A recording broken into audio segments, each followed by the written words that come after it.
సురేష్ తన తాతయ్య నానమ్మలతో కలిసి ఉండేవాడు. అతనికి వాళ్లు తప్ప ఈ ప్రపంచంలో ఇంకెవ్వరూ లేరు. సురేష్ తాతయ్య ఒక అగరబత్తీలు తయారు చేసే కంపెనీలో పనిచేస్తూ ఉండేవారు. నేను కూడా పెద్దయ్యాక తాతయ్యలాగా ఫ్యాక్టరీలో పనిచేస్తాను. అరే పిచ్చోడా, నువ్వు ఫ్యాక్టరీలో పనిచేయొద్దు, నువ్వే సొంతంగా ఫ్యాక్టరీ పెట్టాలి. కష్టపడి చదువుకుని పెద్ద గొప్పవాడు అయ్యేందుకు ప్రయత్నం చేయనన్నా. మాలాగా కూలి పని మాత్రం చెయ్యొద్దు. నాకు మీరు చేసే పని కూడా కష్టంగా అనిపిస్తుంది, మీ పెద్దసారి పని కూడా. కాని ఇష్టపడి చేస్తే ఏ పని కూడా చిన్నది కాదని మీరే చెప్పారు కదా. అవును బాబూ, ఏ పని కూడా చిన్నది కాదు. కాని నువ్వు బాగా డబ్బు సంపాదిస్తే అది నీకు ఇంకా మాకు కూడా మంచి జీవితాన్ని ఇస్తుంది. తాతయ్య అప్పుడప్పుడు సురేష్ని కూడా తనతో పాటు కంపెనీకి తీసుకువెళ్లేవాడు. అక్కడ అందరూ సురేష్కి ప్రేమతో కొన్ని అగరబత్తీలు ఇచ్చేవాళ్లు. నానమ్మ, సురేష్ ఇద్దరూ కలిసి ఊరి వాళ్లందరికీ ఆ అగరబత్తీలను అమ్మి కొంత డబ్బుని సంపాదించేవారు. కొద్ది రోజుల తర్వాత గ్రామంలో డెంగ్యూ జబ్బు వ్యాపిస్తుంది. గ్రామంలో దాదాపు అందరికీ డెంగ్యూ జబ్బు సోకుతుంది.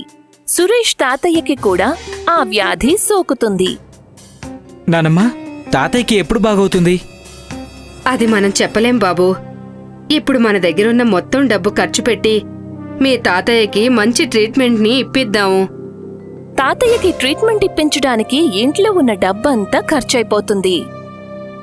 తప్పనిసరి పరిస్థితుల్లో సురేష్ తన చదువు మానేయాల్సి వస్తుంది. తర్వాత అతను అదే అగరబత్తి కంపెనీలో పనిచేస్తూ ఉంటాడు. ఒకరోజు సురేష్ కొన్ని అగరబత్తీలు తీసుకుని ఇంటికి వస్తాడు. ఫ్యాక్టరీ నుండి ఏమెత్తుకొచ్చావు బాబూ? ఎత్తుకురాలేదు నానమ్మా. ఫ్యాక్టరీ బయట ఒక ముసలమ్మ అగరబత్తీలు అమ్ముతోంది. ఆమె పరిస్థితి చూసి నాకు జాలివేసి ఆమె దగ్గర ఇవి కొన్నాను.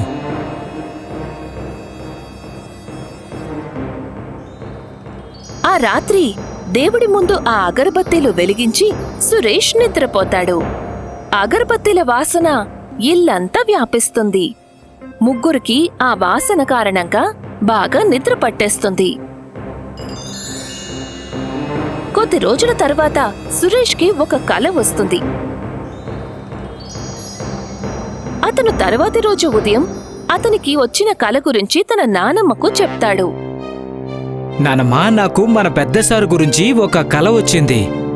అందులో ఆయన ఫ్యాక్టరీ పని మీద టూర్కి వెళ్ళినప్పుడు ఒక పెద్ద టవర్ మీద నుండి పడిపోయాడు. నాకు చాలా భయం వేసింది. ఈ రోజు నువ్వు కంపెనీకి వెళ్లగానే పెద్దసారికి చెప్పు, టవర్ దగ్గర జాగ్రత్తగా ఉండమని. సురేష్ ఫ్యాక్టరీకి వెళ్లి చూసేసరికి పెద్దసారు టవర్ దగ్గరికి వెళ్తుంటారు.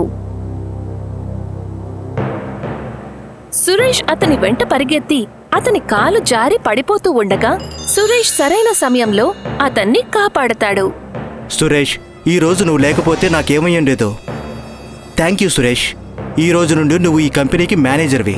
ఇలాగే నువ్వు ఈ కంపెనీ నష్టాల్లో నుంచి కాపాడుతూ ఉండు. అలాగే సార్, తప్పకుండా. సురేష్ సాయంత్రం ఇంటికి వెళ్లి నానమ్మకు ఆ శుభవార్త చెప్తాడు. నానమ్మా, నీకు తెలుసా, ఈ అగరబత్తీలు తెచ్చినప్పట్నుంచి ఈ రోజు వరకు నాకు వచ్చిన కలలన్నీ కూడా నిజమయ్యాయి. నిజంగానా? కానీ అదెలా చెప్పు బాబూ? అవును, నేను కూడా ముందు ఈ విషయం నమ్మలేదు. కానీ రోజు రాత్రి ఆ అగరబత్తీలు వెలిగించిన తర్వాత నాకొచ్చిన కలలన్నీ తర్వాతి రోజు నిజమవుతున్నాయి. ఈ రోజు కలలో వచ్చినట్టుగానే నాకు ప్రమోషన్ కూడా వచ్చింది. పెద్దసారు నన్ను మేనేజర్ని చేశారు. నానమ్మా, ఇక మన కష్టాలు దూరం అయిపోతున్నాయి. అప్పటి నుండి సురేష్ తన తాతయ్య నానమ్మలతో సంతోషంగా జీవిస్తూ ఉంటాడు. ఇప్పుడు అతని దగ్గర విశాలమైన బంగ్లా, కారు, నౌకర్లు అన్నీ ఉంటాయి. సురేష్కి చాలా సార్లు లాటరీ గెలిచినట్టు కలలు వస్తాయి. కూర్చున్న దగ్గరకే అతనికి బోలెడంత డబ్బు వస్తుంది. తర్వాత అతను ఫ్యాక్టరీలో పనిచేయడం కూడా మానేస్తాడు.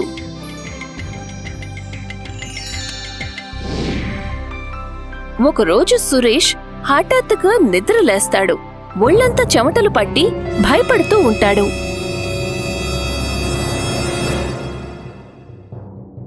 ఏమైంది బాబూ? నువ్విలా ఉన్నట్టుండి నిద్రలేచావు? నానమ్మా, నాకు చాలా చెడ్డ కల వచ్చింది.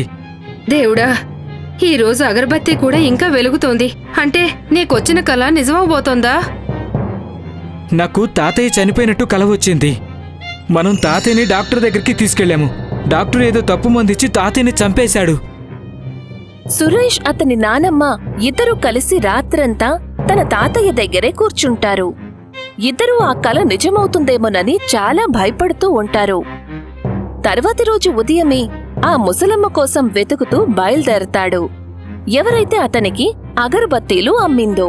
సురేష్కి ఆ ముసలమ్మ ఊరికి దూరంగా ఉన్న ఒక గుడిసెలో కలుస్తుంది. ఎవరు బాబు నువ్వు?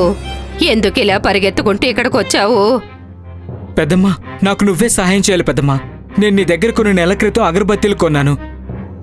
అగరబత్తీలు వెలిగించి పడుకున్నాక వచ్చిన కలలన్నీ ఈ రోజు వరకు నిజమయ్యాయి. కానీ ఈ రోజు కల కూడా నిజమైతే దారుణం జరిగిపోతుంది. మా తాతయ్య మా నుండి దూరం అయిపోతాడు. అలాగా?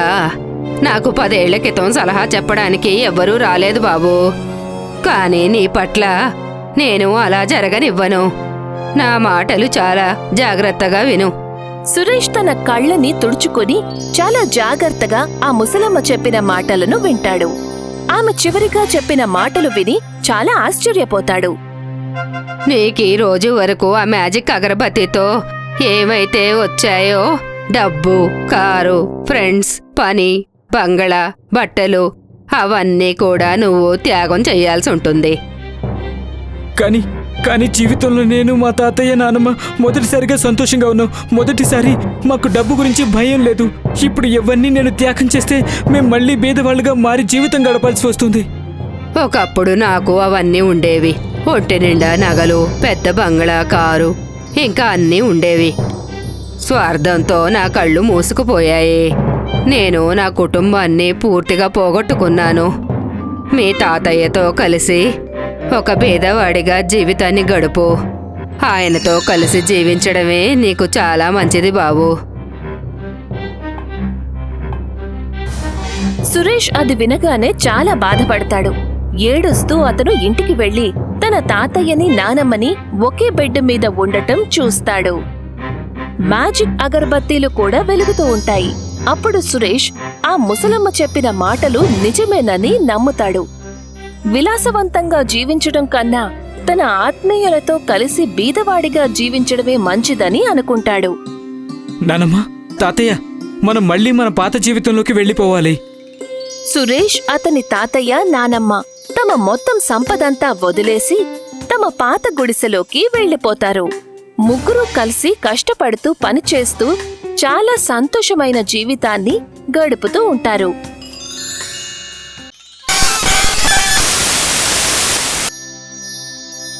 ఆయన దుకాణంలో బిల్లు అనే కుర్రాడు పనిచేసేవాడు. మణిరామ్ సేఠ్కి, అతని కొడుక్కి, అతని భార్యకి తమకి బంగారం దుకాణం ఉందని చాలా అహంకారంగా ఉండేవాళ్లు. మణిరామ్ సేఠ్ కుటుంబం బిల్లురామ్ కుటుంబాన్ని ఏ చిన్న అవకాశం వచ్చినా అవమానించకుండా వదిలేవాళ్లు కాదు. ఎప్పుడు పడితే అప్పుడు వస్తుంటారు డబ్బులు అడుక్కునేందుకు. ఈ బిచ్చగాళ్ళని ఊళ్ళో నుండి తరిమి కొడితే చాలా బాగుండేది. సేట్ ఆయన కూడా మనిషే కదా. అయితే నీ దగ్గరుంటే ఇవ్వు. వచ్చాడండి పెద్ద మానవత్వం చూపించేందుకు. మాట్లాడకుండా వెళ్ళి పని చూసుకో. నువ్వు ఈ బిల్లుతో మాట్లాడి టైం వేస్ట్ చేసుకోకు. వీడెప్పుడు పని దొంగ వేషాలు వేస్తాడు. మేడం, నేను ఫ్లోరింగ్ తుడుస్తున్నాను కదా. నాతో మాట్లాడకు నువ్వు. వెళ్ళి సేట్కి మంచినీళ్ళు తెచ్చివ్వు. అలాగే తెస్తాను. సేటు గారు, నేను కూడా భోజనానికి వెళ్తాను. వాడిని చూడండి, పని తప్పించుకునేందుకు ఎలా చేస్తున్నాడో. సేట్ భోజనం పూర్తి చేసేలోపు మళ్ళీ నువ్వు ఇక్కడ ఉండాలి, అర్థమైందా? నాన్న, హోలీ పండుగ వస్తోంది. నా ఫ్రెండ్స్ అందరూ పిచికారీ కలర్స్ కొంటున్నారు. నాకు కూడా కావాలి పిచికారీ కలర్స్. ఇప్పుడైతే నా దగ్గర డబ్బులు లేవమ్మా. నేను సేటు గారి దగ్గర డబ్బు తీసుకొని నీకోసం పిచికారీ తీసుకొస్తానులే. ఎప్పుడు తీసుకొస్తావు? ఏమో తెలీదు, కానీ తొందరగానే నీకోసం పిచికారీ తీసుకొస్తాను. నాన్న, ఈ సంవత్సరం నాకు ఊళ్ళో అందరికన్నా ఖరీదైన పిచికారీ కావాలి. అవును, చూడండి, పోయినసారి జస్ట్ 3000 రూపాయల పిచికారీ కొన్నారు నా సోను కోసం. ఆ హెడ్ మాస్టర్ పిల్లలు 6000 రూపాయల పిచికారీ కొన్నారు. మనకు బంగారం దుకాణం ఉంది కదా, ఆ ఊళ్ళోనే అందరికన్నా మనం ధనవంతులం కదా. అయినా మన అబ్బాయి జస్ట్ 3000 రూపాయల పిచికారీ కొంటాడా? లేదు, ఈసారి అలా జరగనివ్వను. మీరిద్దరూ ఎందుకంత ఆలోచిస్తున్నారు? ఈసారి మన దగ్గర బోలెడంత బంగారం ఉంది. సోనీకి నేను ఒక బంగారం పిచికారీ చేయించిస్తాను. ఊళ్ళో ఏంటి, మొత్తం దేశంలోనే అందరికన్నా ఖరీదైన పిచికారీ ఉంటుంది మన సోను దగ్గర. సేటు గారు, హోలీ వస్తుంది కదా, నా కూతురికి పిచ్చికారీ కలర్స్ కొనాలి. ఈసారి మీరు నా జీతం కొంచెం ముందుగా ఇస్తే చాలా బాగుంటుంది సేటు గారు. పోయిన నెలలో కూడా నీకు నేను ముందుగానే జీతం ఇచ్చాను కదా. ఇలా ప్రతి నెలలో ఏదో ఒక నాటకం ఆడతావు నువ్వు. ఇచ్చారు, కానీ పోయిన నెల నా భార్య ఆరోగ్యం అంత బాగోలేదు. అందుకే నేను ముందుగా జీతం అడిగాను సేటు గారు. ఓసారి భార్య, ఓసారి కూతురు ఏదో సాకు చెప్పి డబ్బులు అడుగుతాడు. ఒకవేళ నీకు జీతం ముందు కావాలంటే పని కూడా ఎక్కువ చేస్తూ ఉండు. ఈ రోజు నుండి నువ్వు అమ్మగారికి ఇంటి పనుల్లో కూడా సహాయం చేయాలి, అర్థమైందా? బిల్లు తన కూతురి సంతోషం కోసం సేట్ చెప్పిన దానికి ఒప్పుకుంటాడు. యజమాని భార్యకి ఉదయం సాయంత్రం ఇంటి పనుల్లో సహాయం చేస్తూ రోజంతా సేట్ దుకాణంలో పనిచేస్తూ ఉంటాడు. బిల్లు చాలా కష్టపడి పనిచేస్తాడు. వారం చివర్లో అమ్మగారు బిల్లుకి కేవలం 200 రూపాయలు మాత్రమే ఇస్తుంది. అమ్మగారు, 200 రూపాయలకు ఈ రోజుల్లో ఏమీ రావడం లేదు. నేను సేటు గారిని 1000 రూపాయలు అడిగాను. నువ్వు 200 రూపాయలకు సరిపోయే పనే చేశావు. అయినా నీకు 1000 రూపాయల సామాను కొనే అవసరమేముంది? నీ లెవెల్కి తగ్గట్టుగా 50 రూపాయల పిచికారీ కలర్స్ కొనుక్కొని వెళ్ళు, అర్థమైందా? అమ్మగారు, మీకు కూడా ఒక కొడుకున్నాడు కదా, మీరు అతని కోసం బంగారంతో పిచికారీ చేయిస్తున్నారు. కానీ నా కూతురు కోసం మాత్రం 50 రూపాయల పిచికారీ తీసుకుని వెళ్ళమని చెప్తున్నారు. అవును, నా కొడుకు తండ్రికి బంగారం దుకాణం ఉంది. మేం ఊళ్ళోనే అందరికన్నా ధనవంతులం. కానీ నువ్వు మాత్రం ఒక నౌకరువి, కూలివాడివి.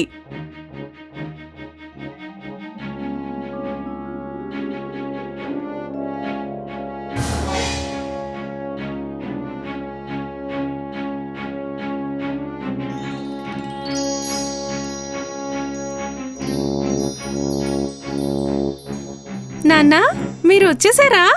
నాకు పిచికారీ తీసుకొచ్చారా మీరు? ఇంకా కలర్స్, హోలీ కోసం స్వీట్స్. పాపా, నన్ను క్షమించు. నేను నీకోసం చాలా చిన్న పిచికారీ మాత్రమే తీసుకురాగలిగాను. వావ్, పిచికారీ ఎంత బాగుంది!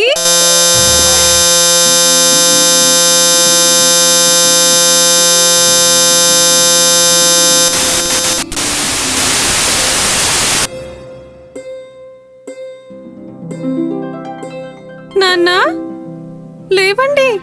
మీరు తెచ్చిన ఈ పిచికారీ చూడండి. ఏమైందమ్మా? ఏమైంది నీ పిచికారీకి? నాన్న, ఈ పిచికారీలో నేను ఏ రంగు నీళ్లు పోసినా అందులో నుంచి ఒకటే వస్తువు బయటకొస్తోంది.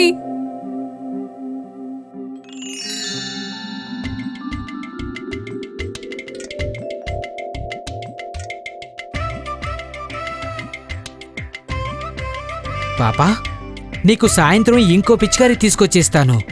ఇప్పుడు నువ్వు వెళ్ళి నీ ఫ్రెండ్స్తో కలిసి ఆడుకో. వెళ్ళు. బిల్లు పిచికారీలో నుండి 2 బకెట్ల బంగారం బయటికొస్తుంది. బిల్లు ఆ బంగారం చూపించి పిచికారీని సేట్కి అమ్మాలని, కొంత డబ్బు సంపాదించాలని ఆలోచిస్తాడు. కాని బిల్లు ఆ పిచికారీని తీసుకుని సేట్ ఇంటికి వెళ్లేలోపే బిల్లు కూతురుతో కలిసి ఆడుకుంటున్న సేట్ కొడుక్కి బంగారం పిచికారీ గురించిన విషయం తెలిసిపోతుంది. అతను వెంటనే పరిగెత్తుకుంటూ వెళ్లి తన తండ్రిని బిల్లు ఇంటికి తీసుకొస్తాడు.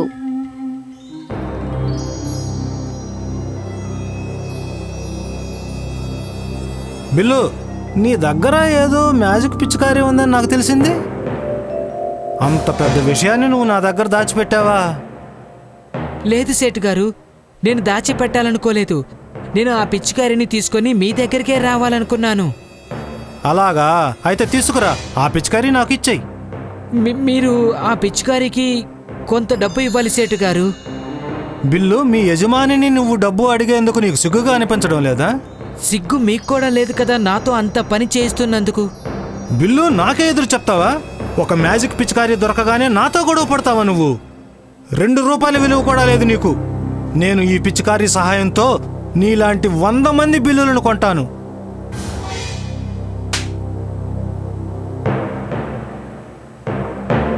ఈ విరిగిపోయిన పాత పిచికారిని ఎందుకు తీసుకొచ్చావు? ఓ భార్యామణి, ఈ విరిగిపోయిన పాత పిచికారి మనల్ని ఈ ప్రపంచంలోనే అందరికన్నా ధనవంతుల్ని చేస్తుంది.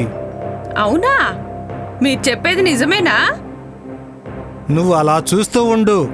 ఈ పిచికారీలో నుండి బంగారం వస్తుంది, ప్యూర్ గోల్డ్. నిజంగానా? అయితే మొత్తం మన దుకాణం అంతా పిచికారీ చేయండి. దీంతో మన దుకాణం అంతా బంగారం అయిపోతుంది. సేట్ దుకాణం లోపల అంతా పిచికారీ చేస్తాడు. దుకాణంలో అన్ని బంగారంగా మారడానికి బదులుగా పేడగా మారిపోతాయి. సేట్ని అతని భార్య గట్టిగా అరుస్తూ ఆపుతుంది. సేట్ తన భార్య వైపు చూడడంతో పిచికారీలోని పేడ నీళ్లు అతని భార్య మీద, కొడుకు మీద పడిపోతాయి.